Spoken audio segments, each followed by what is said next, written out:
Good afternoon. Yes, I'm John Hudley, Mandisa's father. And I live near Atlanta, suburbs there. Before I tell you any more, there's one question I want to ask you, and then I'm going to talk about what happened to Mandisa. That question is, what is your definition of true unity? Think about that. As I said, I'm from Georgia. This is Mandisa's mother, Ruby Berryman. Will you please just raise your hand or stand up?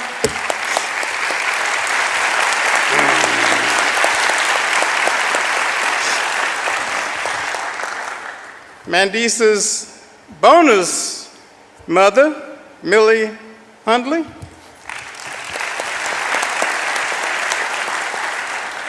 Mandisa's sister, Carolyn Finney.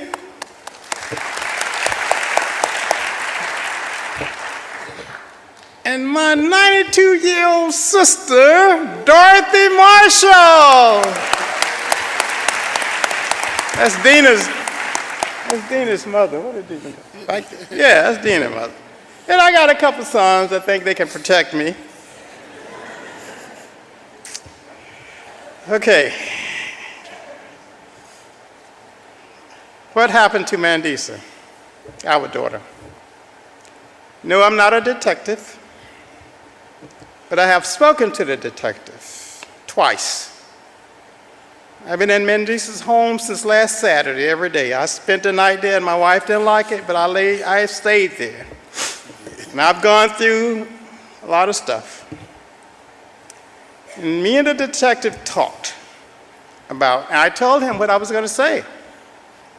And he did not disagree with me, although he said, of course, he cannot say anything yet. It will take about 3 weeks, I think he said, before they can give a report. But here's what I think happened, okay, for some of you who don't know. And I've heard different reports on the TV. Mandisa fell down in her bedroom. They found her on the floor. If you look from the rear of her bed, she was laying on the left side. It's clear that where she was laying. And there was a couple of big rugs there and some clothes. And on the right side of the bed, front, was this nightstand. And I found her phone on the right side of the bed. There was no way for Mandisa to get around the bed and go up there and get her phone to call for help. Okay. She did not harm herself. As she said, Mandisa loved the Lord. And the Lord loved Mandisa. So, there is one thing you may not have known. She told me some time ago that she had gotten COVID-19. And she had been weak trying to get over that. But she was trying to press through. And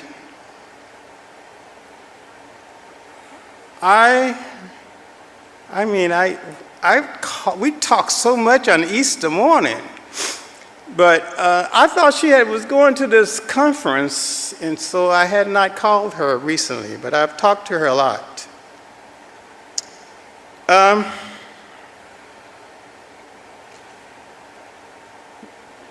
May she rest in peace. Now, I would like to acknowledge and thank the pastor of this church for allowing this homegoing services to be held here for our daughter. Thank you.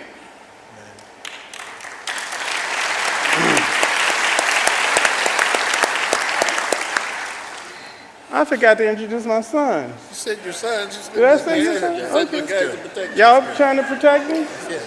Jordan, Brian. I welcome you guys back on here. If you're new, consider subscribing, liking, and also share this video. So the funeral and homegoing service for the popular gospel singer, that is Mandisa, who actually passed away a few days ago, has been held according to a couple of reports we've been receiving on different social media platforms at the Brentwood Church, Baptist Church. That's where the whole emotional ceremony was organized and arranged. It was really a befitting ceremony, considering the fact that so many people attended, family, friends, so many pastors, so many people within the evangelist world came together, to give a proper send-off to the popular and the legendary gospel singer, that is Mandisa, who actually was celebrated, but for me, what actually caught my eye, I want to credit this to the Brentwood Baptist Church YouTube. They're the ones who actually first published and recorded this video, where the father, Mr. John Hudley, actually came out to speak and revealed what everyone really was waiting for, that is the cause of death and how Mandisa actually passed away. He said in his own words, like you've heard at the beginning of this video, that he was going to say the cause of death like so many people were waiting, but obviously he first gave a disclaimer that he's not a detective and investigations are still underway. He said Mandisa actually fell from her bed, that a couple of weeks or days before she passed on, she had complained about having the Corona-19 virus, and when she actually fell from her bed, there was no one to help her. She was alone in the house. She could not call emergency service, and I think that's where the whole situation got worse, and actually she passed away.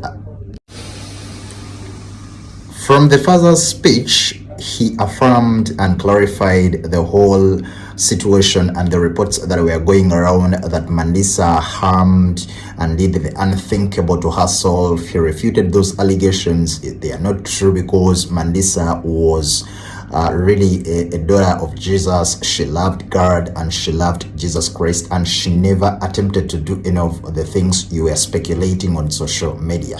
He thanked the fans and also talked about the journey, her journey from the first time when she decided to go to Tennessee, Nashville, and from California, despite the fact that she had never been there, and the times when she joined the Fisk University. It was a whole emotional ceremony, and all we can do in this moment in time is to continue praying for the family, friends, and everyone who is close to the popular gospel singer, that is Mandisa.